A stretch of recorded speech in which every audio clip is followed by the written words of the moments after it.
Hello and welcome to Unlocking Your Vocabulary with Mom and Sons Company on day 21 today. കഴിഞ്ഞ കുറച്ച് ദിവസങ്ങളായിട്ട് നമ്മൾ Christmas അല്ലെങ്കിൽ festive സീസണിൽ ഉപയോഗിക്കുന്ന വൊക്കാബുലറിയാണ് പഠിച്ചുകൊണ്ടിരിക്കുന്നത്. അതല്ല, ജനറൽ ലൈഫിലും നമുക്ക് ഈ വാക്കുകളൊക്കെ ഉപയോഗിക്കാവുന്നതേ ഉള്ളൂ.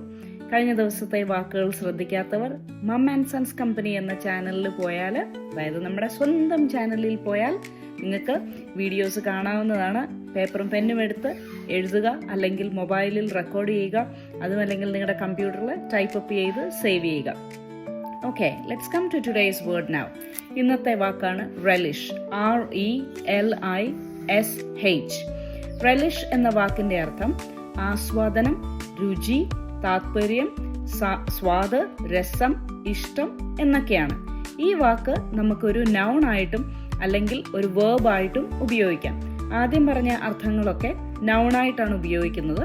എന്നാൽ ഇപ്പൊ പറയുന്നത് ഇനിയും വേർബായിട്ട് എങ്ങനെ ഉപയോഗിക്കാമെന്നാണ്. ഇഷ്ടപ്പെടുക, രസമുണ്ടാകുക, രുചി നോക്കുക, സ്വാദുള്ളതാക്കുക, ഹൃദ്യമായിരിക്കുക എന്നൊക്കെയാണ് വേർബായിട്ട് ഈ വാക്ക് ഉപയോഗിക്കുമ്പോഴുള്ള അർത്ഥം. ഓക്കെ, ഇത് ഇംഗ്ലീഷിൽ എങ്ങനെ നമുക്ക് ഇതിന്റെ മീനിങ് ഒന്ന് തിങ്ക് ചെയ്താൽ, നൗണിൽ പറഞ്ഞാൽ ഇറ്റ്സ് എ ഗ്രേറ്റ് എൻജോയ്മെന്റ്. അതുപോലെ തന്നെ റെലിഷിനെ നമുക്ക് ഒരു കോണ്ടിമെന്റ് ആയിട്ടും, relish is also known as a condiment used to add flavour to something. ഈ രുചിയൊക്കെ കുറവുള്ള കഞ്ഞിയൊക്കെ നമ്മൾ കുടിക്കുന്നുണ്ടെങ്കിൽ അതിനകത്തിട്ട് നമ്മളിങ്ങനെ ആഡ് ചെയ്യുന്ന, അതിന് പറയുന്ന പേര് ആഡ് ചെയ്യത്തില്ലേ, പിക്കിളൊക്കെ, പിക്കിൾ റെലിഷ്, അതാണ് അത്. ദെൻ വേർബായിട്ട് എങ്ങനെയാ പറയുക? To enjoy something greatly or to save, അതാണ് അതിന്റെ അർത്ഥം. നമുക്ക് രണ്ട് സെന്റൻസ് ഒന്ന് കേട്ട് നോക്കാം. First sentence.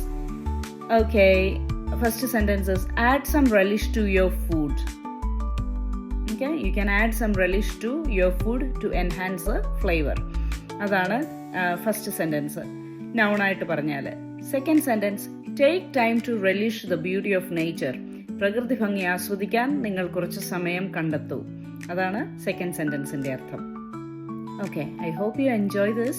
Thanks for growing with Mom and Sons Company. Let's come back with another word tomorrow. Have a good one. Bye everyone.